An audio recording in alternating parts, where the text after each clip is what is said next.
and he was griddling them, meat side down first, then skin side, pulling them off at medium rare. They were, a little pinkish and tender and flaky, probably 130 degrees.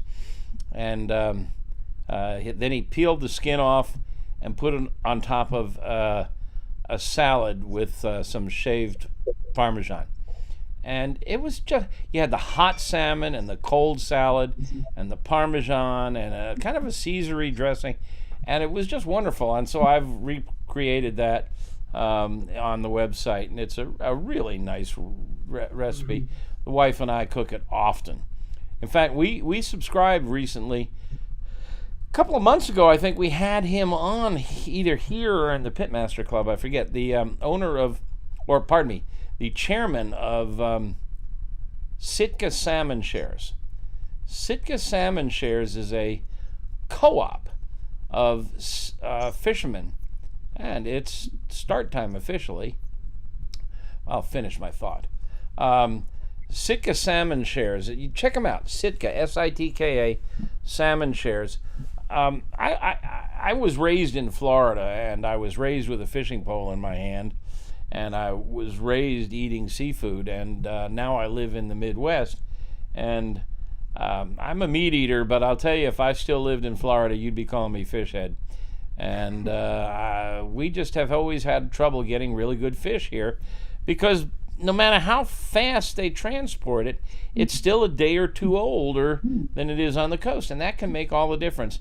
Well, Sitka Salmon Shares is out of Alaska, and it's a fisherman's co-op. Small boat fishermen, line-caught seafood, salmon, cod, sable, and they ship it frozen, but it's fast frozen.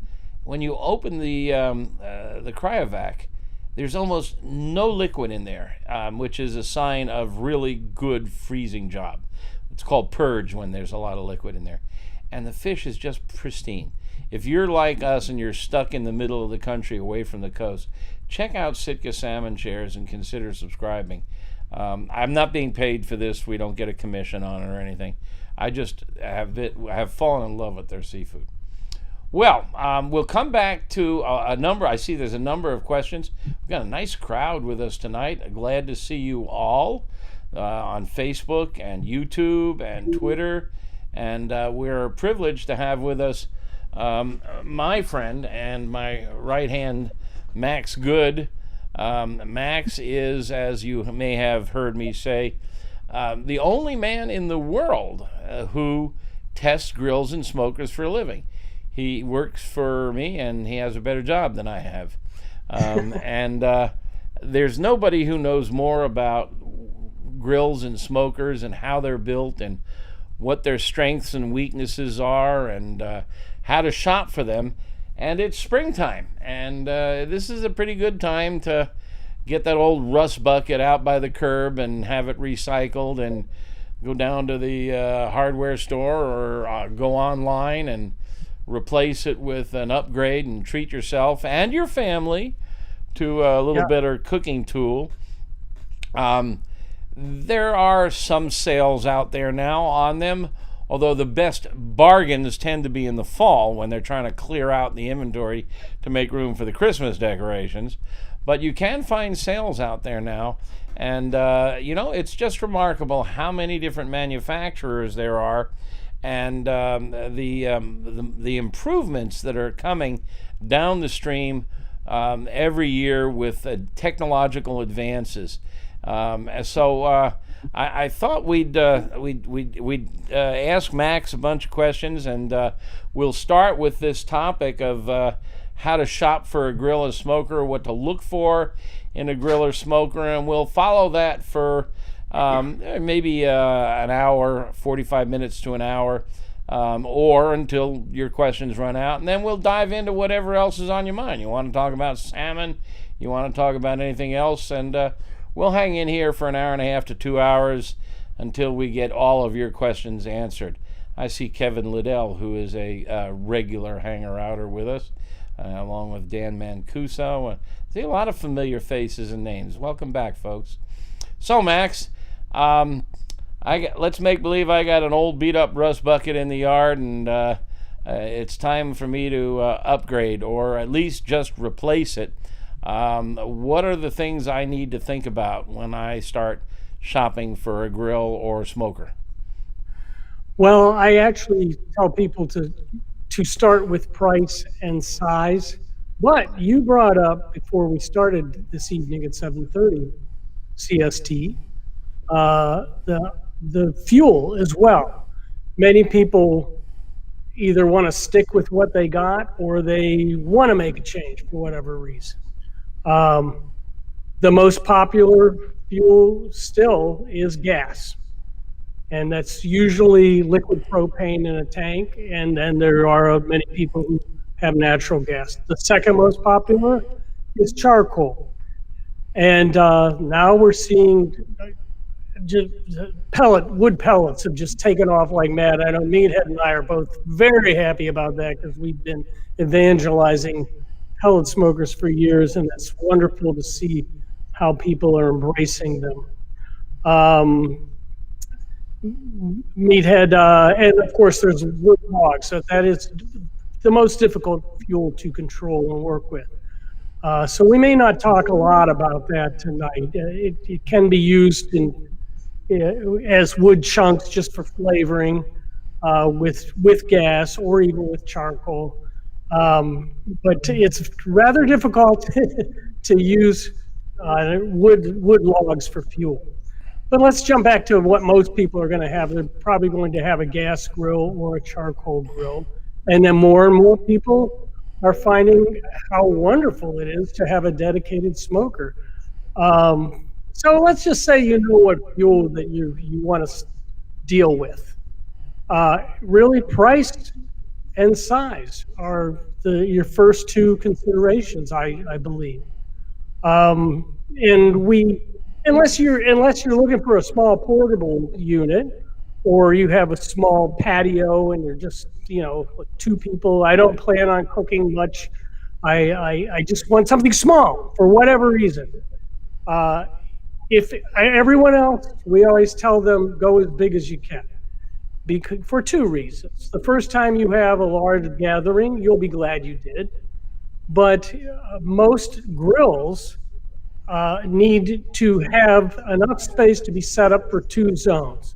So let's say Meathead is blazing hot charcoal, and I'm sitting here with no hot anything underneath me, but I want to put a turkey on top of me.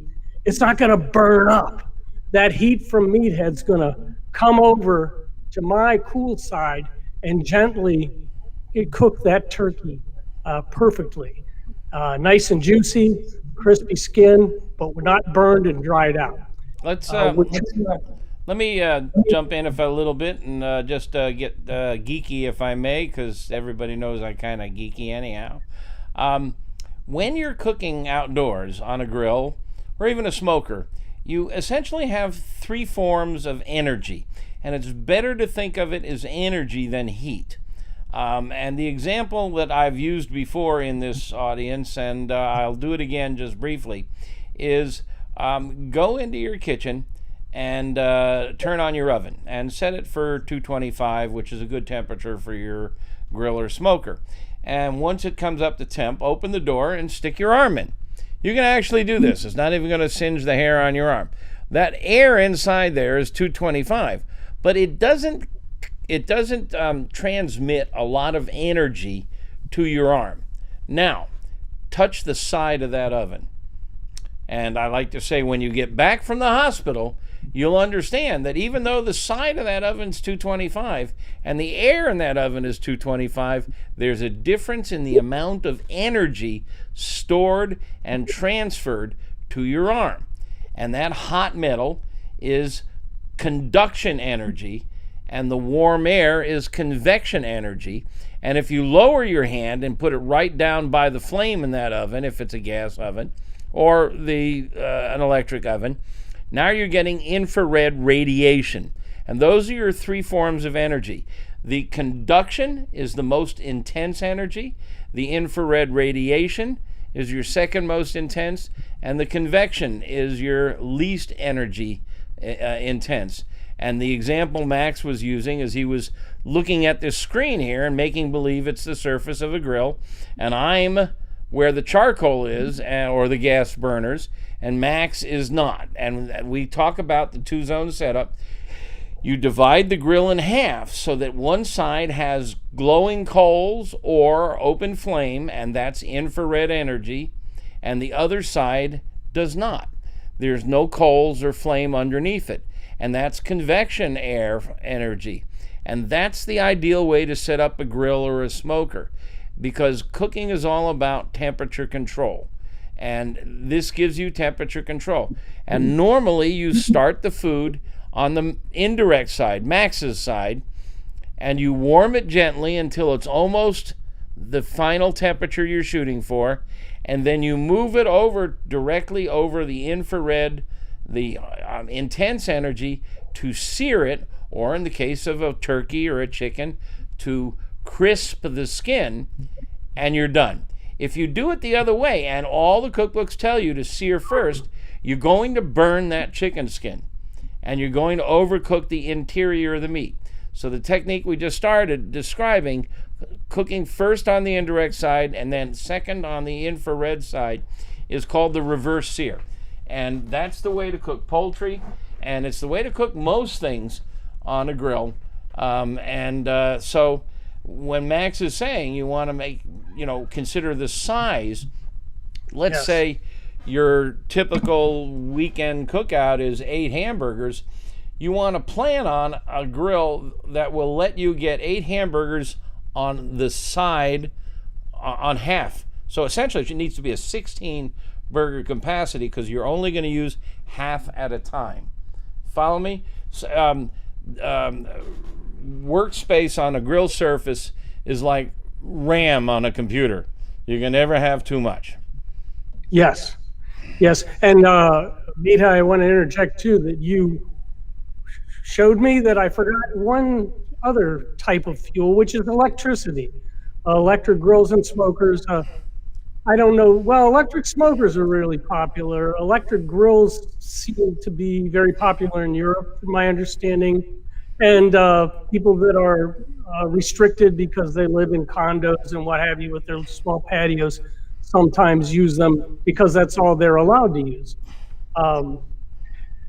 But yes, you basically, if you're setting up 2 zones, you're cutting your cook surface in half. So, size. It's not just for feeding an army. It's also if you want to just have versatility, have that control of your temperature and be able to move things around. And, if also, especially if you're having a gathering, it's nice to be able to put things over on the cooler side, keep it kind of warm, and, rather than take it off and let it get cold, which is possible when you have 2 zones. So let me ask you the question that everybody always asks me. Which is better, charcoal or gas? I really, it's a preference, really. I think both have distinctive flavors. I like them both for what they are. Somebody in our Pitmaster Club, I think, asked me even today, or over the course of the last couple of days. I just reviewed a very good new portable gas grill by Weber, which we could talk about later. But he said, I have a charcoal grill, and I was thinking of getting a full-size gas grill, but after reading your review of this small 1-burner portable, I'm wondering if between my charcoal grill and this, it would do the trick. And then he revealed what charcoal grill he has, which are excellent Weber grills. He has 2, actually. And I said, well, with those charcoal grills, you can make anything you want. So if your intention is to just have a quick hamburger dinner on a Wednesday night and fire up your gas grill, all you got to do is push ignition, turn up the burner, throw on some burgers, and 20 minutes later, you're sitting down munching on burgers. If that's what you're looking for, yeah, a small, simple gas grill would do that. Or conversely, if you already have a big gas grill and you say, well, my gas grill doesn't achieve searing temperature, which is often the case with many gas grills, even gas grills that are fairly pricey. You could get a small hibachi charcoal grill that'll get incredibly hot and sear whatever you want on it. If you don't need that capacity, because now you essentially have, you could say you have two zones. You have two cooking environments, between this grill and this itty bitty small grill. So it kind of, you're still. I think it's important to point out that this question about different types of energy, that when you're cooking with a charcoal grill, charcoal can put out a great deal of infrared energy. And infrared is essential if you want a great sear on a steak or a hamburger. It's pretty hard to get a good sear on a steak or a hamburger on a gas grill. There's just not a lot of energy, and there's not infrared energy coming from those burners. Now, some of them do have what are called infrared or sear burners, and they're more powerful, more energirific, and they have bare burners that will expose the meat to flame. And if you are a steak lover, you've got to make sure you get a gas grill that has really good infrared energy or sear burner. And the best of them are they're little ceramic slabs with they're like honeycombs. They look like little tiny honeycombs made out of ceramic, and they are capable of reaching steakhouse temperatures, 1,000 degrees. Yes. So you want to look for, Max, I think the Napoleon 500 is one that has that. What else are some of the grills that have those ceramic sear burners? Well, even some of the low-cost ones do have sear burners. As is always the case, you get what you pay for when you see some of these more generic, like Dynaglow and Next Grill and things like that you'll see at Home Depot. But as you get up in higher price ranges, you'll find quite a few that offer them. Oftentimes, companies will offer them as options. And let's say you have a 3-burner gas grill, you might have the option to configure it to your taste with 1 sear burner and 2 conventional burners, or all sear burners, or any other variation thereof. Napoleon and some others, actually Broil King now is coming up. They're copying Napoleon's idea. One reason Meathead really likes that model he mentioned, the Napoleon Prestige 500, and they make others too that have this same characteristic. On the side shelf, instead of just a regular burner for heating up sauces and what have you, they have the type of ceramic infrared burner that Meathead just described that can go well over 1,000 degrees and sear whatever you want on it. It's beautiful. So now you really have 2 zones on steroids. You have your conventional 2 burners under the hood, and then off to the side, you have this incredible sear burner that will really lambaste your meat with all the energy meat is speaking of right now and give you an incredible sear. Now, but they're really coming up with a lot of new ones. Napoleon is, and Broil King, as I mentioned, they just gave me since we can't go to any of the shows yet, which I normally attend some of these shows every year, they did a Zoom presentation of their new catalog for me, and they're coming up with models that are exactly like that Meathead. I'm looking at the audience questions, and our friend Jean-Marc Demare, who's with us almost every month, points out that he was getting echoes off of Max on Facebook. He switched to YouTube, and the problem was solved. So that may be an issue. There is a slight echo there. I hear him pretty clearly. And Kevin Liddell asks, where does induction fall in this equation? Induction is an indoor cooking system.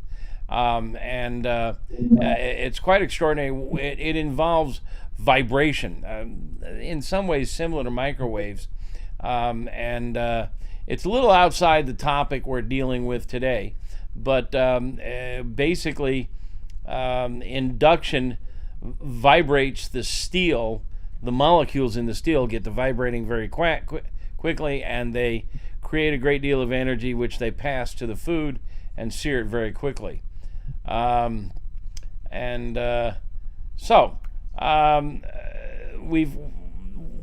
do you got to pay, Max? If you want a gas grill that will cook, it's big enough to cook for a family of 4 with 2 zones, that's going to last more than 3 or 4 years and not rust out, that has pretty good temperature control. What have I got to pay to get something like that? There's something that has is capable of searing, which is a fault in many people, and that will be durable and last and high quality. I want to interject. Many people like disposable cheap grills. They like to just cook on them a couple seasons. They don't want to clean them. They don't want to put a cover on them. They're just going to cook on them till they're dripping nasty and falling apart, and then off to the curb and off to get another $200-300 cheapie.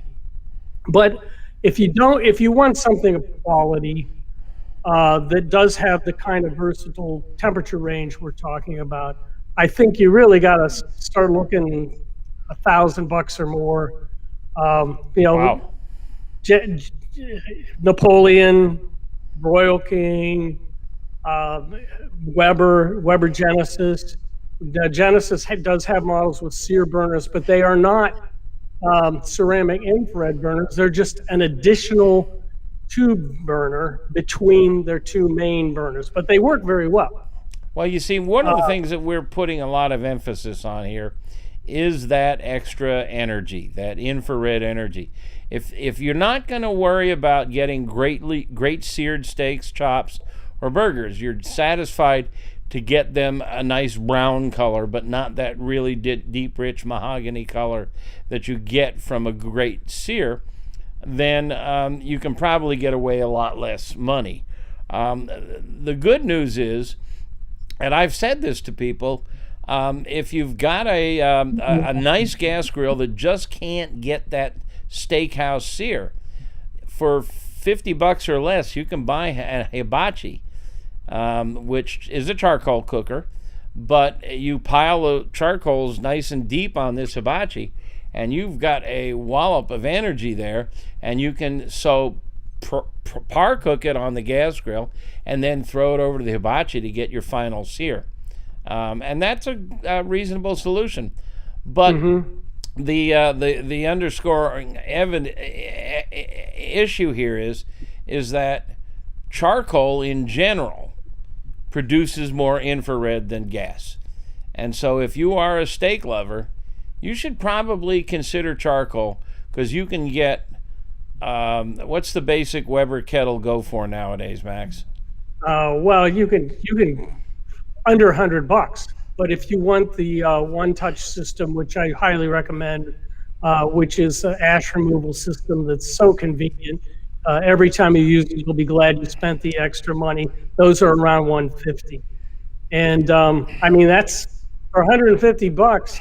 You can cook anything you want on it, if you know what you're doing. And if you come to Amazing Ribs, you will know what you're doing. and you can. It's pretty easy to set up in 2 zones. You can pile the charcoal really deep on one side, get tremendous searing capability. The other side is indirect. You can smoke on that side. There's an attachment called the Slow and Sear, which you might want to look at. We write about it. I'm a big fan of it. It costs around $100, I think, that goes inside a basic Weber kettle and turns it into a really good smoker and enhances the searing capabilities. So if you're a steak lover, you should probably consider something with a lot of energy. and charcoal does pack a lot of energy for less money. And I want to disabuse folks of a common myth. And those of you who know me know that I enjoy busting myths. Charcoal in itself should not produce much flavor. A lot of people say that the flavor of charcoal is so much better. It's not the charcoal itself that's actually producing the flavor. It's the energy and the searing that it produces that produces the flavor. Now, there is an exception, and that's the smoke. Charcoal can produce smoke, but it shouldn't. Basic, simple charcoal briquettes, and starting with the inexpensive Kingsford Blue Bag, or the new breed of charcoal briquettes that have very few additives and binders. Kingsford has some, Weber has some, Duraflame has some. They're briquettes. The beauty of briquettes is they're a finite quantity of energy. So if you use a charcoal chimney to start them, and they hold 80 briquettes, that's a finite quantity of energy that you can repeat from cook to cook. Or if you want less, you cut it in half and you've got 40 briquettes. That's a finite energy measurement system. They produce a lot of energy and a lot of good searing capability, but you normally light them and let them cover themselves with white ash. And when they're covered with white ash, they're fully ignited, they're producing maximum energy and very little smoke. Now, when you first light charcoal, it produces a lot of smoke, and if you've done it, you notice there's a lot of billowy smoke. But if you're really astute about tasting, that smoke doesn't taste very good. It's while the charcoal is combusting, it's producing smoke, but it's not very good tasting smoke. The better solution is... trouble hearing you. Siri's talking to me. The best tasting smoke is when those charcoals are fully lit and producing maximum energy, and then you throw wood in there. Charcoal is for energy, wood is for flavor. Now, I'm speaking primarily about briquettes. One of the people in the audience asked a question before we got officially started, and he says he's up in the Pacific Northwest. I'm sorry, I can't find your question and your name, but I seem to remember the gist of it. You're in the Pacific Northwest. There you are. Brad Elmer. I live in the Pacific Northwest in the rainforest and converted to charcoal. It takes about 45 minutes for the charcoal to be ready. I'm wondering if I'm waiting too long for cooking or if it's a product of my environment. I only get about 45 minutes of good sear heat. Okay, you didn't tell me what kind of charcoal, and that's a factor. There's this ongoing debate about lump charcoal versus briquettes. And I'm going to tell you right off the top, I much prefer briquette because you get that finite amount of energy, but also lump charcoal in a bag, you may find some chunks the size of a softball and others the size of your thumb. And they burn unevenly, and some of these big chunks are not thoroughly carbonized in the center. So now you're going to get wood smoke from the charcoal. And you don't want wood smoke from charcoal. You want wood smoke from wood. You want to put oak on there or cherry or whatever flavor you want. And so you don't have control over the flavor with lump. And it's constantly sparking and sputtering, and it doesn't ash over like briquettes. So if you're using lump, you may have an issue with it. It also tends to absorb moisture, and you've got to be very careful in a wet environment like you are in the rainforest there to store your charcoal in a dry place. In the garage or in a shed, charcoal is highly absorbent. It's sucking in water, and that's going to slow the ignition. So you should consider sticking it in your basement or in a dry place, or sealing the bag. Or if you can't really seal the bag, get yourself one of those plastic tubs that seals up tight, like they put dog food in, and put your charcoal in there, but keep it from getting wet and moist, absorbing moisture. And I always recommend briquettes because they're easier to control. They don't spark and sputter. They don't give off wood. I can control the flavor by adding the wood and the wood flavor that I want. So that's my thought on that. Max? They're also more consistent, and when you get the quality brands like Kingsford, as you mentioned, you open up a bag of lump, and you really oftentimes don't know what you're going to get. There's, in addition to different sized chunks, that you could get a hell of a lot of powder at the bottom, and you're probably not, you don't want to use that. But now you bought it, you paid for it. And it's pulverized chocolate. There's a lot of dust inside of that lump bag. With briquettes. Generally speaking, if you're saying I'm going to buy my first outdoor cooker, I'm not sure what I want. I don't know whether I want electric, gas, charcoal, pellets. What should I get? You can't go wrong with a good Weber kettle. It's not expensive. And you can cook anything you want on it. It's one of the most versatile. The Slow and Sear company, which builds this insert that we recommended, also has come out with, it's essentially a Weber kettle knockoff, but it has the Slow and Sear built in. And it's got a couple other nice design features, so you might check that out. Hey, I see Mr. Bones in the audience.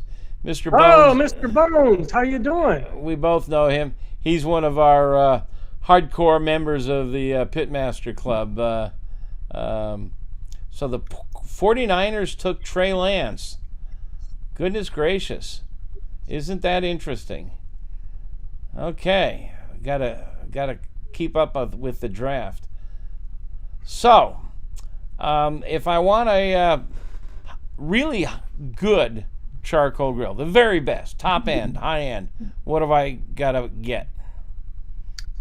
Well, right away, I think Hasty Bake. I know they're your favorite meathead. Meathead calls them the Swiss Army knife of grills because they are incredible. And they've been around even longer than Weber. They started in 1948. Weber started in 1952. But very interesting. They got a hand-cranked charcoal tray that you can drop way down to the bottom if you want to do some slow cooking and smoking. And you have very easy access to the charcoal if you want to add wood, or if your coals are dying and you want to throw some more on. There's a big door off to the right side where you can just go in there and do whatever you want to the charcoal tray. And then when you're ready to sear, you crank that lever up and right underneath the cooking grate and sear your brains out on it. They're people who own them, love them. They're wonderful. And Portable Kitchen, another old brand that started the same year as Weber, they have the distinction of being made with cast aluminum bodies. So there's always these very fun stories of people who find one maybe in their grandparents' backyard covered in vines or something like that, and they uncut them and go, oh my God, this thing still looks like it's good. And it is. You have to just get a new cooking grate because by now that one that's been rotting for decades is gone. But the body is aluminum. It's not going anywhere. And recently they had new ownership, and they're just been taking off with new designs. They have become the go-to charcoal grill for steak competitions. Yes. And you will pay a bit more for them, although you can get, now they have a portable one that's really neat that you can actually split it apart. So you have the lid and the bottom become almost like hibachis. Or you have the lid on top and use it, you can, even though small, you can set it up for 2 zones for limited. Oh, they're really easy to set up for 2 zones. They're kind of rectangular shaped. Yes. And they have a unique cross ventilation system. They have 2 adjustable dampers for intake of air at the bottom, and 2 that correspond at the top lid. So you can shut down the exhaust damper over your hot zone and open up the intake on that side, so it's feeding your charcoal lots of oxygen that charcoal that you have pushed off to Meathead side. And then on my side, you close down the intake damper, so no oxygen is coming in there, but open up the exhaust damper on my indirect side, so you get that cross current of airflow and the heat, and if you choose to put in wood, smoke flavor as well. And they have one called the P60, which is a really beautiful model for, I think it's around $900, and it's their biggest one, beautifully designed, just a wonderful, thoughtful, innovative features, and that one has really thick cast aluminum on it. Max mentioned the Hasty Bake. I have their top of the line 357 model, and one of the coolest things about the Hasty Bake is that you can raise and lower the charcoal, which is temperature control. So you can put the charcoal right up underneath those steaks and get a nasty sear in a hurry, or drop it way down, set it up in 2 zones, and smoke very easily. And you can even burn wood on it. Jason Coleman, our official draft watcher, is telling us that Atlanta took Kyle Pitts. I'm a Gator. He's a Gator. I've seen him play in person a couple of times for the number 4th pick, and the number 5th pick went to what's his name, Chase, to Cincinnati. What the heck's his name? Chase something or other. Hey, that's a good name for a football player, Chase. Okay, so how about pellets, Max? How do they work, and what do they do? Well, more and more people understand essentially how these pellet smokers work. When I first started out with Meathead, I didn't even know how they worked, and a lot of people had no clue what they were. You never saw them when you went to Home Depot or Lowe's or a place like that. Forget about it. You really had to know about them already and be curious about them to even get close to one of them. But they're basically like your kitchen oven, only outdoors with smoke. Today, at least, the modern designs. The modern designs are all thermostatically controlled, just like your kitchen oven. So the control system, usually they have there's still some that have a dial controller that have actual temperature markings, and you spin the dial to it. But most of them these days have LED screens, just like many kitchen ovens do. And you just punch in the temperature you want to cook at, and the system does the rest. They have what's called a hopper, which stores wood pellets that are made with compressed sawdust. And those pellets are called upon by the control system to be transported through an auger mechanism from the pellet hopper to a fire pot, usually on one side of the pellet smoker smoke box area or in the center. And once there's an electronic ignition system that lights them on fire, and fans that go on and off to fan the flame and circulate the heat and smoke around the interior smoke box. And these things, as long as you have pellets, they will go all night long while you're snoozing, dreaming about brisket. And today, it goes even beyond that, because many of them have Wi-Fi systems with apps for your smartphone, and you could be tooling around the neighborhood, you could be downtown in your office, and not only monitoring it, but controlling it. If it's getting done sooner than you think, you can drop the temperature down and hold it till you get home. And they're going even beyond that. Now a lot of them have guided recipes. I must admit, I don't really use them. And even Weber's new smoke fire, they say that it's just meant to get you started. If you really are a novice, once you get a feel for it and you learn a bit more, you're not going to probably want to use those programmed recipes. But they're wonderful. Now a downside is most of them cannot get really hot and sear. There's a few strange schemes out there that are very disappointing. And then there is really only one that we've tested that actually can effectively sear. like a high temperature grill, and that is Weber's Smoke Fire. Broil King this week told me that their pellet smokers will sear every bit as good as a smoke fire. Oh, they all say and we're that. we're going to find out. I don't get what they They showed all me. say that. I've argued with these guys for years. You ought to see my pellet smokers here. Look at when. I'm with you, but I like Broil King. Let's see what they got. You know, look at these things. They're wonderful smokers, and they call them grills, but the design concept is just like your indoor oven. There's a heat source beneath a metal plate, and you cook above the metal plate. You're cooking with convection airflow. You're not cooking directly over infrared energy. You're not cooking on conduction on a steel plate. You're cooking in an oven. Would you try to sear a steak in your indoor oven? I don't think so.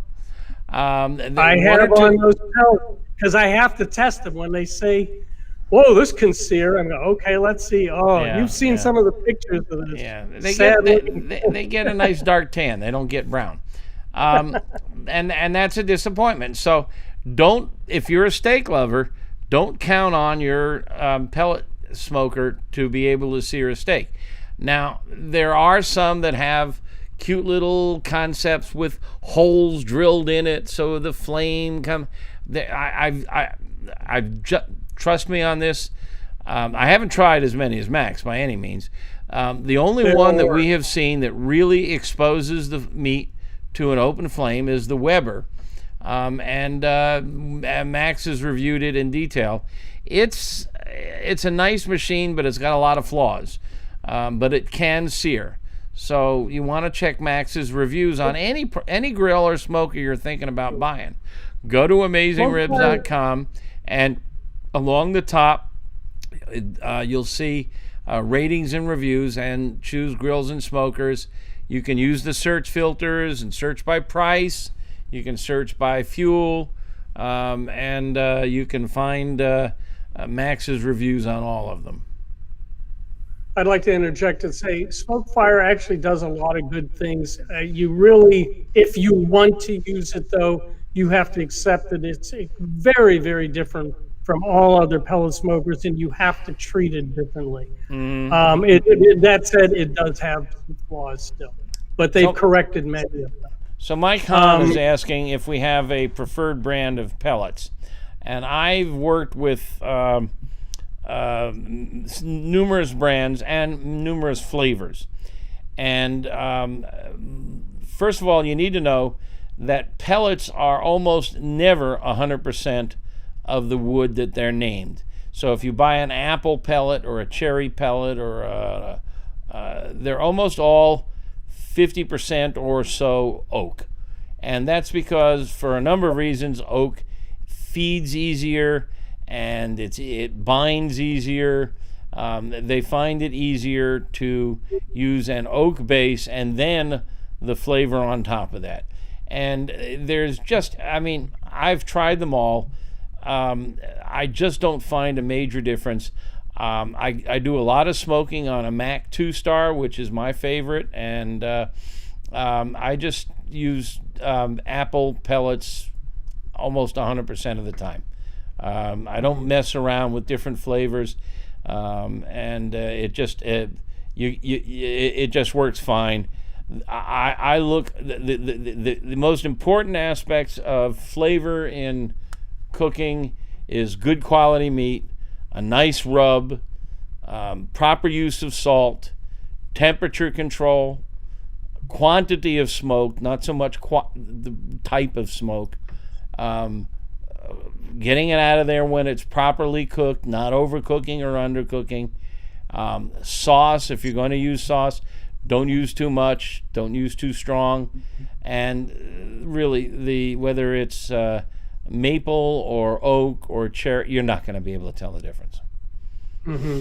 And the same thing goes for wood if you're cooking with charcoal, and in many extents cooking with logs. They just don't have a lot of distinctive flavor. The one exception is mesquite, but even Yes. those guys in Texas that know what they're doing and get clean smoke, you probably really don't know. You wouldn't say, "Oh, that tastes like mesquite." But if you're cooking with mesquite and you don't have that kind of technique, you will notice it. Mesquite can have a pretty outstanding flavor. I want to also mention Meathead, lest we get irate owners of pellet grill smokers such as Memphis. Memphis and maybe a few others will allow you to create a rather small high temperature area by moving some parts around. This a open up, as me said earlier, an opening above the fire pot that allows you, the hot flame to actually sear what is on your cook surface right above that, but it's a small area. And there is also Camp Chef too, and they have solved the problem by slapping a gas sear burner on the side of their pellet smoker. So they're, it works. It's not driven by pellets. You have to have a LP gas tank hooked up to it, but boy, that thing will sear. Somebody's asking if I have a favorite brand of pellets. I usually buy Barbecuer's Delight. They're out of Arkansas. They're one of the first in the game. And Candy Weaver is the head of that company. She just stepped down as president to KCBS. She's a friend. I've tried a variety of brands, and I don't see major differences. So I just stick with one steady brand. It's one less variable I have to worry about when I'm testing recipes. I don't want a lot of variables interfering with my data.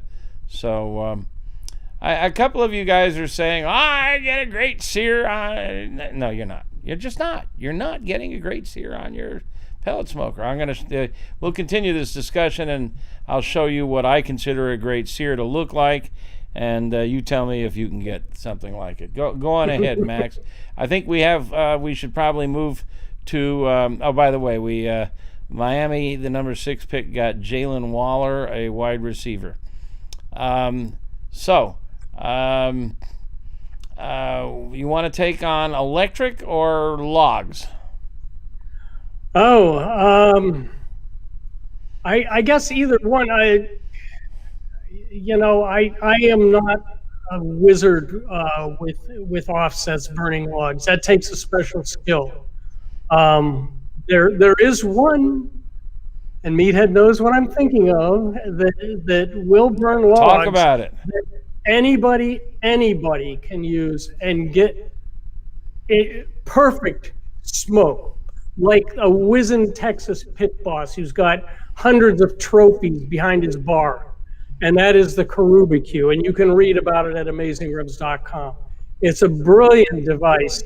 That the way he does it, Bill Carew, who designed it, instead of the wood being underneath or off to the side, it's above the cook box. It's a vertical smoke cabinet with racks in it. You've seen those.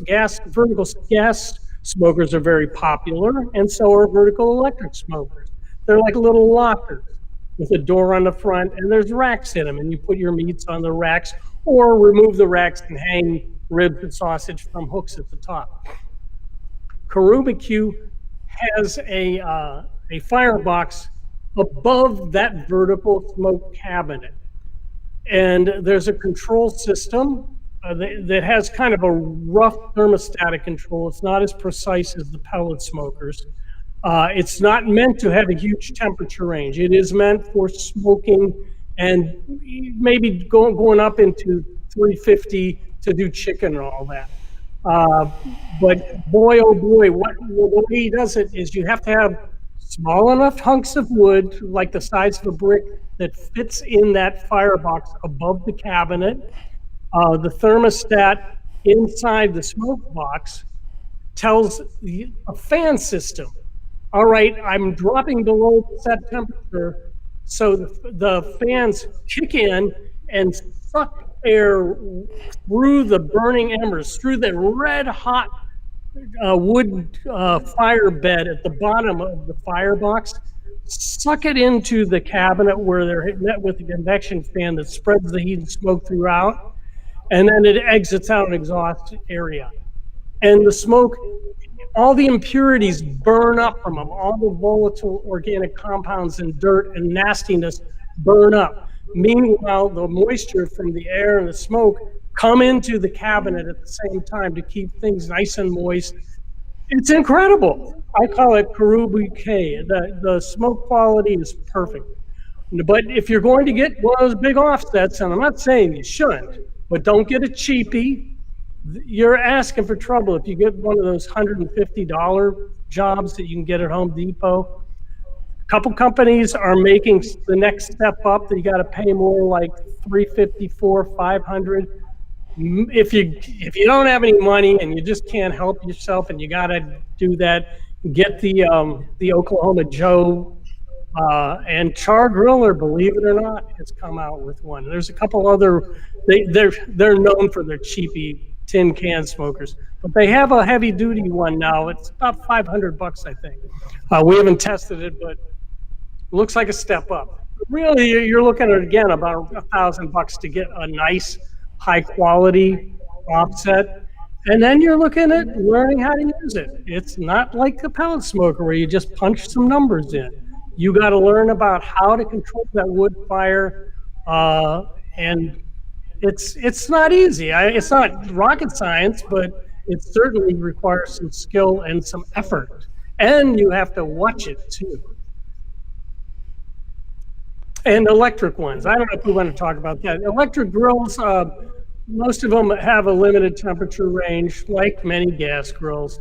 Electric smokers are very popular. Many of them do have sophisticated digital thermostatic control, but generally speaking, certainly most of them don't get really hot.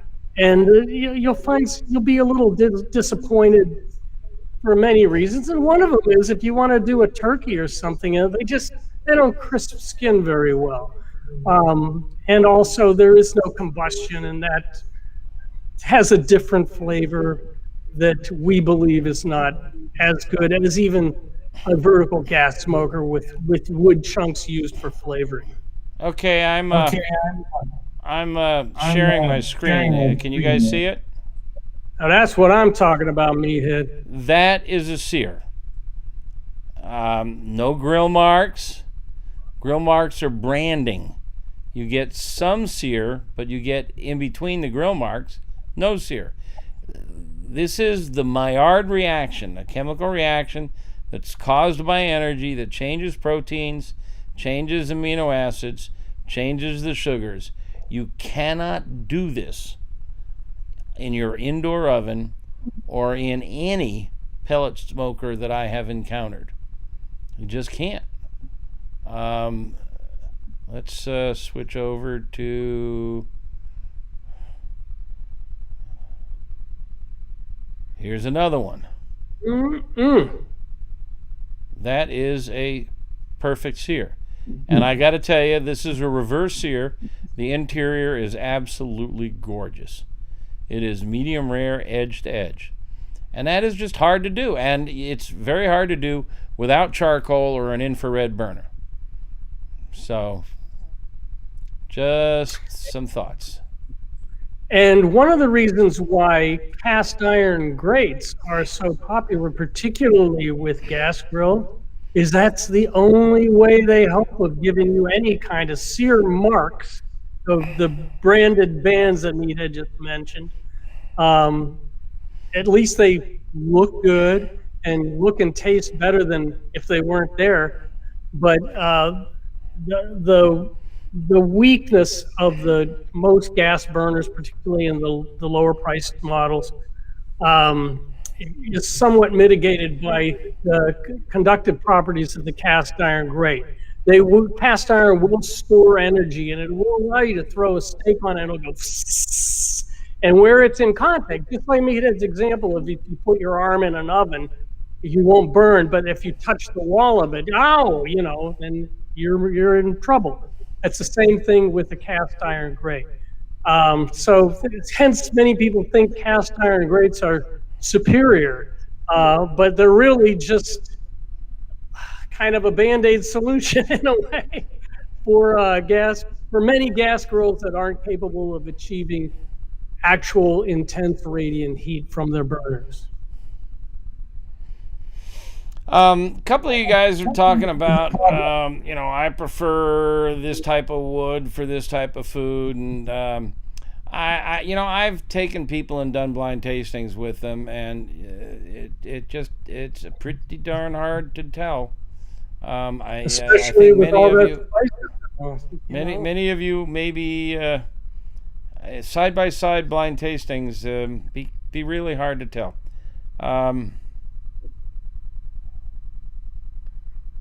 Okay. So the question is, what's the best way to sear, Sean? Sean, you may have gotten here late, but infrared energy is necessary, and you get it best from being close to charcoal or burning logs, or on top of a special infrared sear burner on a gas grill, or in a hot metal pan. We talk about this on AmazingRibs.com, and we have talked about it earlier this evening.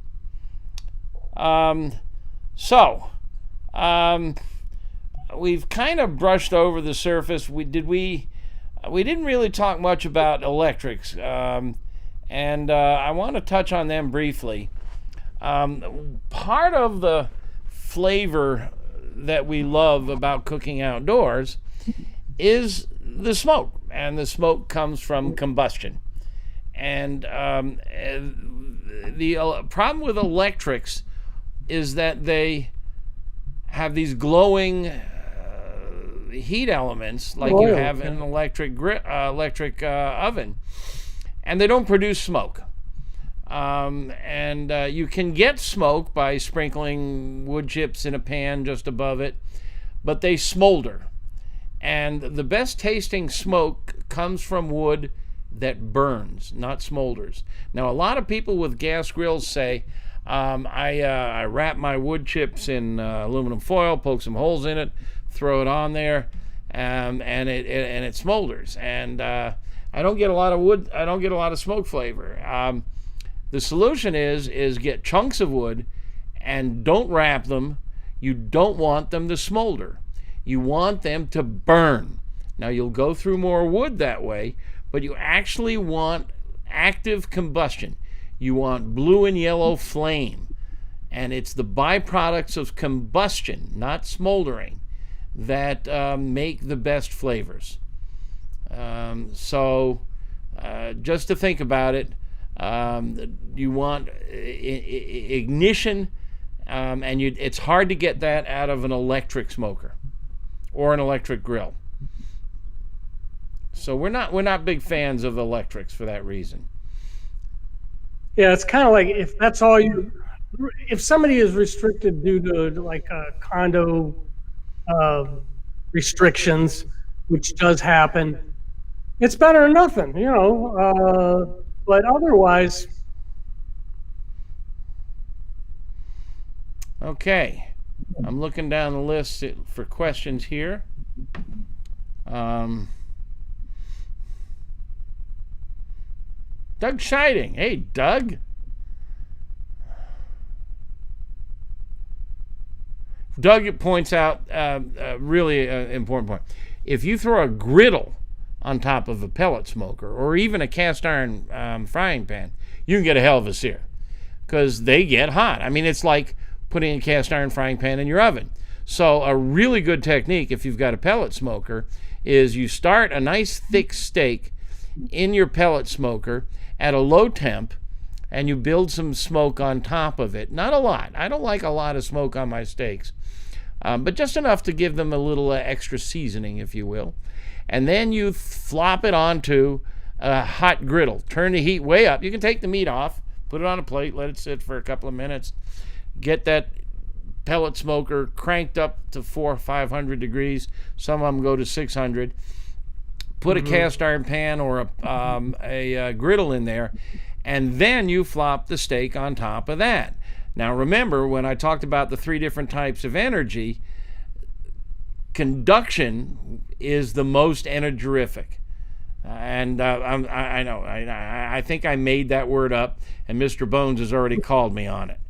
But you flop it on top of that griddle or cast iron pan, and you're going to get a lot of energy transferred to the surface, and you're going to get a gorgeous dark sear like those 2 pictures I just showed you. And that's a great solution for your pellet smoker. Yes. And indeed, that's why grill grates are so popular too. The extruded aluminum cooking surfaces, and they really cater to pellet smoker manufacturers. It's something that will give you that conductive heat, but that's how that sear is occurring on a pellet smoker generally, except for the ones we've talked about. So Greg McCoy says a coworker asked him about a outdoor flat top griddle. These are this is the trend now, isn't it, Max? Yes, it is, and you can see why they're popular. And they're when we first encountered them, they were the Blackstone models, which are still extremely popular today.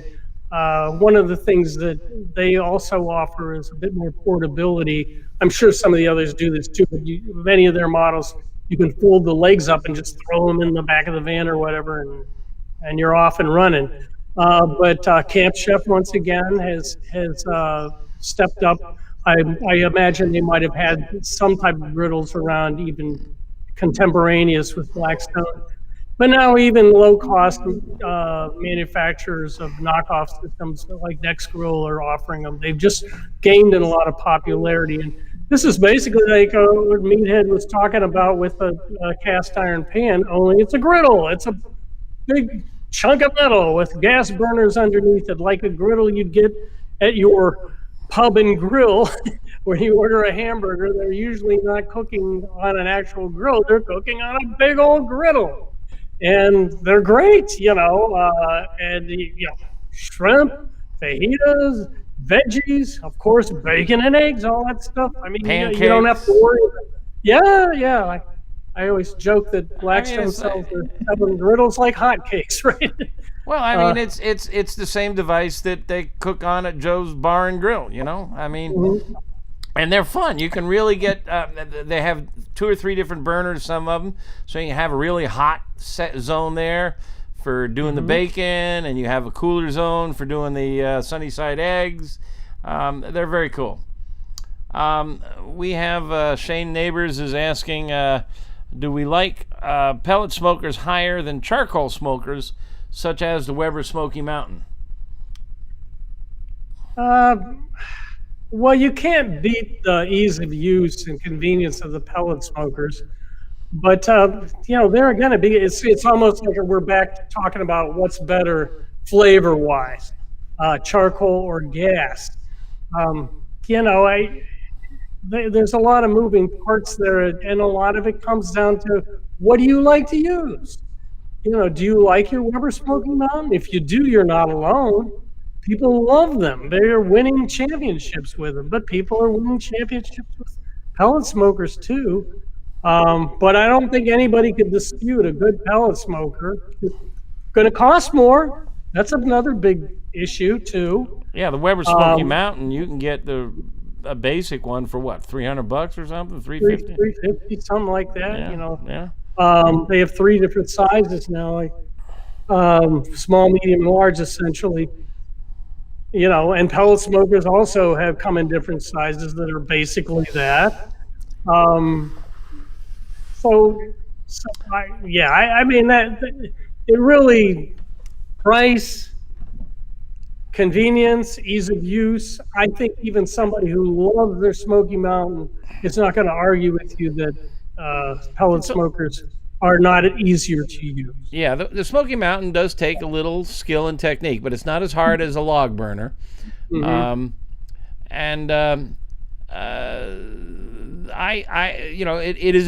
are different flavors. The pellet smokers produce a more delicate flavor. The wood burns very efficiently, and you get a very delicate. I like to say it's a string quartet.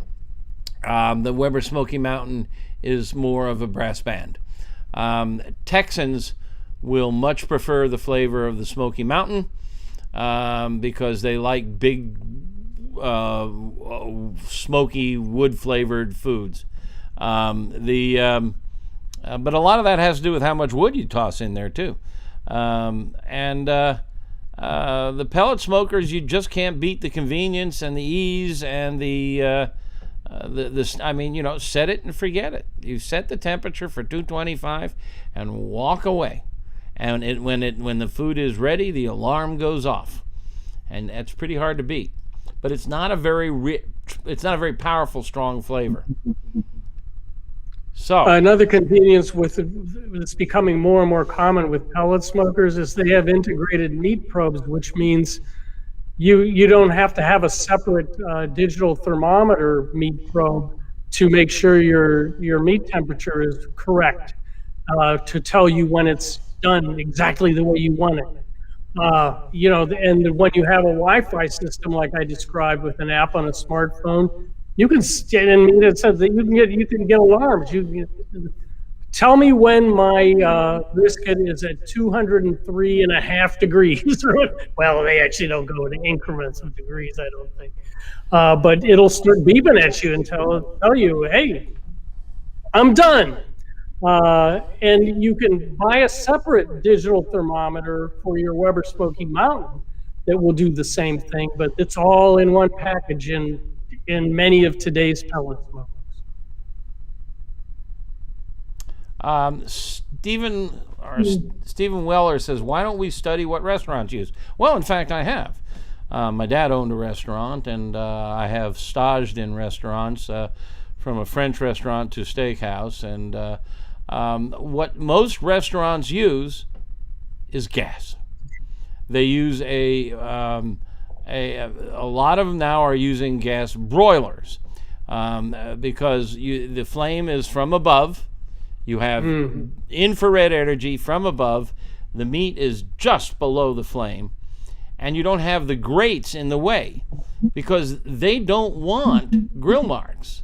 They want that all over beautiful brown that I showed you in those two pictures. And so with a broiler from above, you get that all over even brown. If you have a flame below, it heats the hot metal grates, and then you get conduction cooking of the meat, and so you get those stripes of hot metal grill marks, which we are trained to salivate when we see, but they are not as flavorful as an all-over sear. And it is always a frustration of mine that let me get this screen share back up. This steak here cannot win anything at a steak competition. Yes. Steak competitions, they all want to see grill marks. And when you're talking about grill marks, you're talking about stripes of the Maillard reaction. And you have these little diamond shapes in between that don't have full flavor. It's unfulfilled potential. So, it's... okay, how do I get back to the screen? Yeah, it's just not as good. No. Okay. Keep on going, Max. I'm trying to get the... Okay, and also restaurants, when you go to a barbecue joint that's famous for not their steaks maybe, but ribs and brisket and pulled pork, they too, I believe, and Meathead would know better than me, most of them are using professional commercial gas-fired smokers. They use wood for flavor. And many of these things are highly sophisticated with a lot of technology in them. They have humidification systems built in. Additionally, these type of restaurants will also have very sophisticated holding ovens, Alto Sham, Winston. the manufacturers of these systems like to brag. I always captivated by one image that is often used. They say, you could make scrambled eggs at 6 a.m. and serve them and put them in our holding oven, serve them at 10 p.m. that night, and people will think you just cooked them. Now, I don't know if that's true, but I will say that that's those guys, when you're smoking ribs even, it takes hours, and when you go to a restaurant, you don't want to sit there for hours, right? Before they bring their ribs. You want them to have them in one of these holding ovens and bring them out to you so you can eat them right now, and you want them to be great. And that's the whole idea. So now there are some pellet smokers that are commercial smokers. Mike Hahn has a good question about ceramic cookers for a high-end charcoal grill. What do you think, Max? Well, they're very popular, and we can see why. And there are our big beef with many of them is they are very difficult to set up for two zones, and that's for a variety of reasons. Now, the guys at Big Green Egg like to bring me up to their super enormous XXXXXL smokers that are, I don't even know, but they're gigantic. They're like 30 inches across. You go, tell me I can't set this up for two zones. I go, how many of those you sell? Their basic large model is at 18-inch surface. You're not going to set that up for two zones. And they do go up to the next size up and bigger and bigger and bigger. Primo we've always liked because they're oval shaped, and you can set those up for two zones. And Kamado Joe came out swinging and has been phenomenally successful with their divide and conquer system. They took some ideas that many third-party manufacturers are doing with creating different leveled cook surfaces. So you could have one up high and one dropped way down low right over the red hot coal. Slow and Sear, Meathead mentioned earlier, they got their start with making this insert for basically a Weber kettle. They have recently come out with a Slow and Sear Kamado that works amazingly well utilizing their Slow and Sear design. The Slow and Sear insert is kind of a funnel. It's the concept is similar to what Weber grill owners are already familiar with. When you buy a Weber kettle, they have these two small charcoal trays that are kind of like half moon shaped. And the idea for them is that you can create two zones, but they're rather small. And you put one on one side and one on the other, and you have an indirect zone in the center of the round grate. With the Slow and Sear, it takes this funnel, which is taller, but also so that if you fill it with charcoal, it'll come right up underneath the grilling surface. And it, furthermore, in a Kamado, it sits midway. It's not so the heat is not down at the bottom. Even when you separate the charcoal in a regular Kamado, even a Primo oval shape, and even if they make these dividers, you put that in there, it is going to have a tendency to heat up the walls after a while. It's inevitable with ceramics. That's the nature of the material. But with the Slow and Sear, the charcoal is not at the bottom. It's off to one side and midway up. So the bottom is not getting really hot, and it's not radiating the heat throughout the body of the ceramic as quickly. It works amazingly well. But of course, they're wonderful smokers. There's a reason they're so popular. The prices are coming down. The competition heated up, dare I say.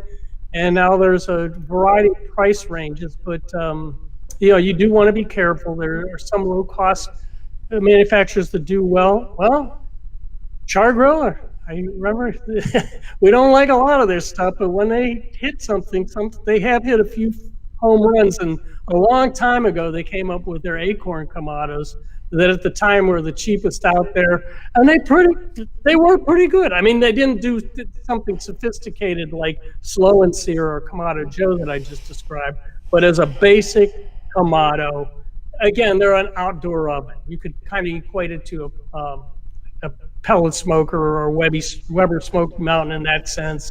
If you live in an extremely cold climate, that's a very good idea because they will retain heat, which is a blessing and a curse. A blessing if you know what you're doing, a curse if you let that heat get away and you don't want it to be hot, because now you might as well go watch a movie while the thing cools down. That ceramic will hold heat forever. Yeah, that's one of the big issues. Is it's like with a say a Weber grill, you want to cool it off. You close some of the air intake, and you lift the lid for 5 minutes. Temperature changes rapidly. Temperature control is what cooking is all about. The ceramics are thick ceramic, and once they heat up, they don't cool off very quickly. It's like trying to turn a battleship. So temperature up or down is not easily accomplished.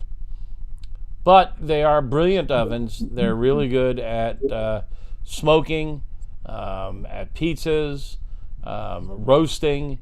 They're not my favorite grills. If you want to get them hot, though, you can get them real hot. You can get them to be like a blast furnace. But there again, once you've done that, you're stuck. So, Hombre has been asking about pizza ovens. And he originally asked about pizza ovens in general, and now he's asking about pizza ovens for grilling. Let's talk about in general. I play with pizza ovens more than Max does, so we'll... because I am married an Italian American, and I had a full-size pizza oven that could handle maybe 3 pies at once. Not quite as big as a restaurant, but pretty good size. Up until about a week ago, I gave it to, in fact, a restaurant chef friend of mine, and he was thrilled with it. They're nice. They're really nice.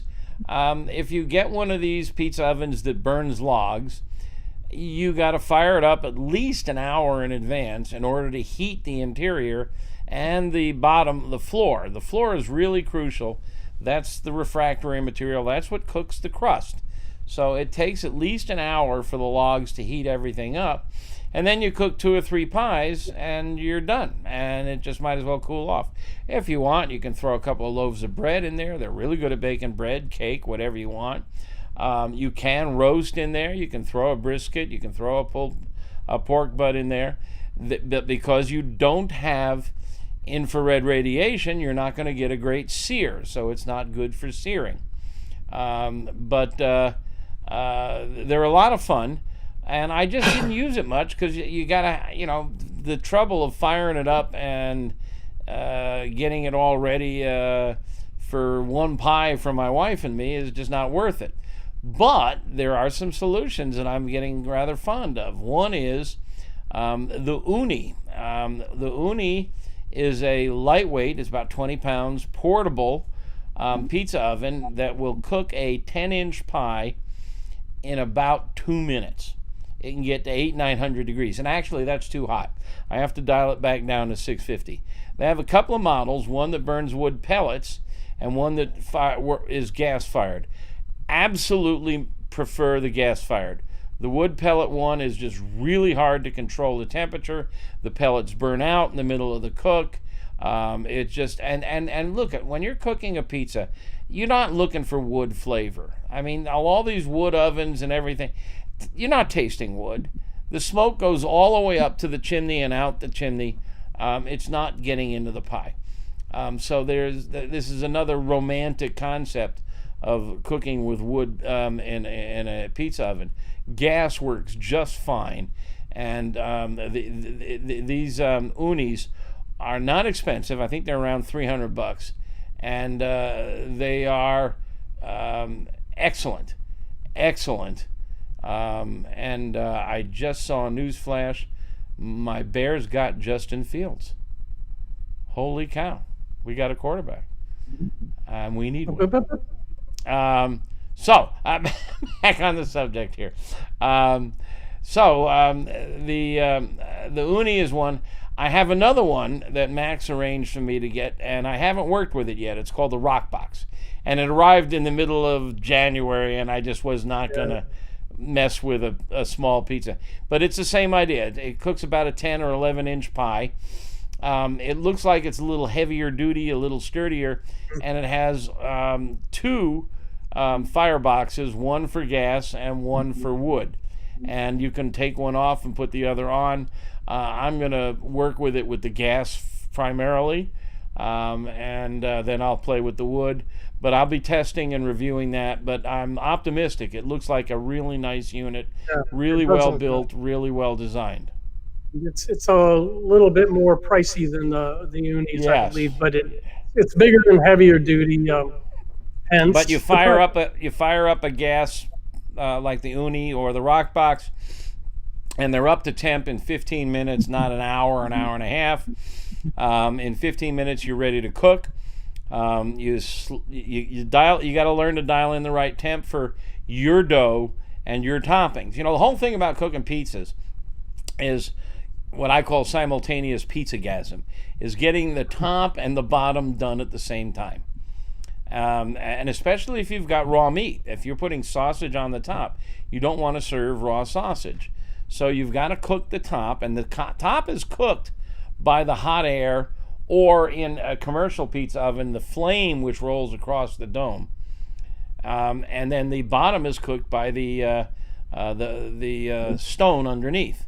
And so you've got to get some sort of equilibrium there. And if you make a dough that's very wet, it's going to cook at a different rate than a dough that's very oily. So it takes a little time to dial them in, but they're a lot of fun, and you can make pretty good pies with them. And a lot of people, and you included, Meathead, and you've got a lot of information about this at AmazingRibs.com. You can set up a Weber kettle or a Kamado. And actually, there's some wonderful inserts for pizza oven inserts for pellet smokers. The Green Mountain has come up, Green Mountain grills. So that's I mentioned to Meathead at the outset of this. We're going to have to talk about pizza ovens or cooking pizzas on grills, because that's another growing trend that we're seeing. Yeah, and if you want to cook pizzas on grills, help me, Max. I can't remember the insert for the gas grill's name. We cooked on them down in the Bahamas. Remember when we did our first meetup? An insert for gas grills? It's an insert for a gas grill, and we did a whole bunch of... The guys down there were cooking on an open top, but it goes into it. I think of it. We have them I thought we were doing a pit barrel with. I'm thinking of the it's a little ceramic lined. I'm sorry. Oh God, I can't remember. I can't remember the name. It's something obvious like the pizza box or something of that nature. we have it on our website. Just search for pizzas, and it's about $200, and it goes on top of a gas grill, and it really works well. It really works. Yeah, they were turning them out. Remember that? And they didn't even have a fancy. They had a Walmart model gas grill. Yeah. But it was great. Hey, Al Whitehurst. Nee. This guy's been riding me all night about the Bears. You mean the '85 Bears? Oh, geez, yeah, that's our claim the glory. Eric Ruff is pointing out Green Mountain Grill's pellet smoker has a pizza oven insert, and I've never used it, but David Joachim, our editor, who has written books on pizza, says it's awesome, and it fits in other pellet smokers, I believe. You need to go read it. He has a review of it on our site, Green Mountain Grill pizza oven insert, and it can fit on others, and you might see his review. He may mention it, and if not, go check it out with them at their website. They probably don't want to tell you to buy their insert and put it in a different brand, but it may fit in your pellet smoker. And Angie Dolores Scala is my neighbor in Brookfield. Hello.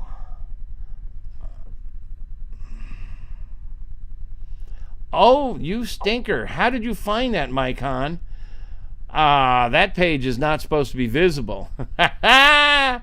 Mike Hahn has discovered a page that is under construction, you stinker, called Free Cookbook When You Buy Our Rubs. The cat is out of the bag. We are within a month of introducing 3 commercial rubs. One that is got the very clever name Red Meat, another Pork, and the other Poultry. Really sexy names. And they'll be on the market on our website in early June.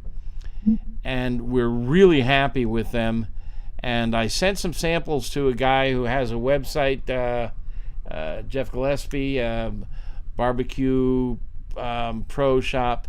And he sells a lot of rubs and sauces, and he wrote me back and said Red Meat was the first one he tried, and it was totally awesome, unlike anything he's ever had. We worked really hard. Max and I collaborated with the rest of our team, and I think we've got some really nice rubs, and we're working on a sauce now, and we don't know when that'll be done. But it should be out sometime. The rubs in June, and watch for them on our website. And we are offering a free e-cookbook. It'll be a digital cookbook to go with the purchase, and I better get that article off the site because it's not. How did you find that? Goodness gracious! I better get Inquiring minds. Really? AmazingRibs.com/free. Yes, that's the URL. What do? Go to every website and type in free to see what they got? Not a bad policy. Actually, that's not a bad idea, you know?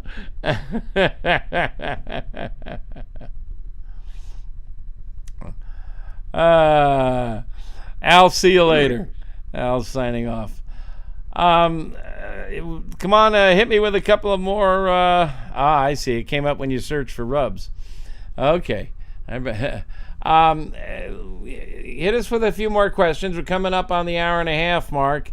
And I didn't get a great night's sleep last night, so I'm kind of fading here. So hit me with a few more questions, or Max. And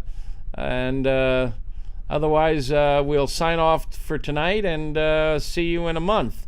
Actually, this would be a good time to do just a brief commercial. Couple of items I want to point out. You've been seeing that blatant scroll across the top, so I'm not going to repeat that. But you probably, or maybe you've heard about our meetup in Memphis, which is the first ever conference for backyard barbecue cooks, and it was scheduled for the last week in August, but a lot of people who registered were telling us they just don't feel comfortable traveling and being in a big room with 400 people in August. So we've rescheduled it for the second time for March 18th in Memphis. The same exact program, same speakers, same plan. It's going to be dynamite. It had been sold out, but when we made the change of date, we got some cancellations. We have not announced there is not a place to sign up just yet. Watch for that, because we're still working on negotiating the contract with the Peabody Hotel. If you know anything about Memphis, the Peabody is a grand old hotel, and we're going to be staying there, and it's going to be a lot of fun. So if you're available March 18, 19, and 20,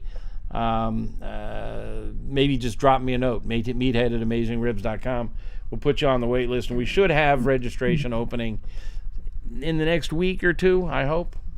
So that should be a lot of fun. And if you haven't been to the website lately, let me tell you, we have completely rebuilt it from the ground up.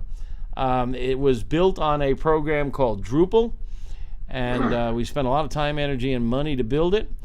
3 years ago, we built it, and we just 2 weeks ago, moved it entirely, all 2,110 pages, to WordPress. And we've got almost all the bugs out. There's one little niggling bug that we're fighting, but it's a much better website than it was before. It doesn't look that much different, but search functions work a lot better. And we have navigation aids that work a lot better. The pages load a lot faster. The menu, the recipes can be scaled up or down, and we're working now on conversions to metric. So it's a significantly improved website. Cost us a lot of money to make this change, but I think you'll appreciate it. So go by and check it out. And while you're at it, if you have not taken a free 30-day trial tour of the Pitmaster Club, you should. It's pretty cool. We have several members here, including Mr. Bones, and there's a lot of real benefits to membership, a lot of good stuff, discounts on products that manufacturers offer us. We are now 17,000 members, which makes us the largest barbecue association in the world. We are larger now than the Kansas City Barbecue Society.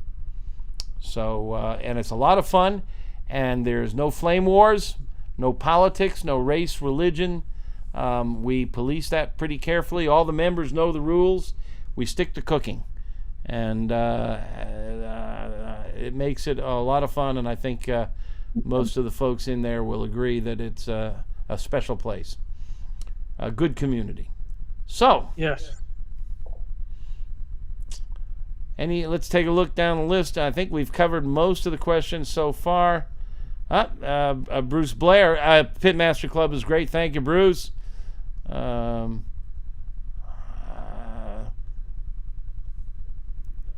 right. Well, I think we've answered most of the questions, and Max, you've been most helpful.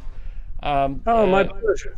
One of the questions I almost always get when Max is around is, how do I apply for his job?